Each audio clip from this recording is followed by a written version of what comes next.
अस्सलामुअलैकुम, वेलकम करते हैं दुबई ब्रेकिंग न्यूज़ में। नाजरीन, बड़ी खबर अब तक की आप लोगों के साथ शेयर करते चले। जैसा कि आप भाइयों ने थंबनेल के ऊपर भी पढ़ लिया है, यूएई, दुबई और उसकी बाकी की रियासतों में ज़लज़ले के झटके महसूस किए गए हैं। और नाजरीन, ज़लज़ले की जो शिद्दत है 6.4 रिकॉर्ड की गई है। और नाजरीन, ज़लज़ले का जो सेंटर है वो अफ़गानिस्तान बताया जा रहा है। वहाँ पर काफ़ी ज़्यादा तबाही हो चुकी है।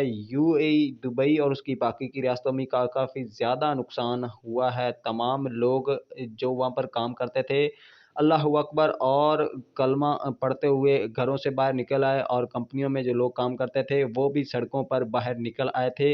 यूएई पुलिस की जानब से तमाम लोगों को तसल्ली दी गई है और तमाम लोगों को ये कहा गया है कि वो इस्तिग़फ़ार करें और रब ताला से दुआएं मांगे कि अल्लाह ताला इस तरह के अज़ाब यूएई या दुबई के ऊपर नाज़िल ना करे।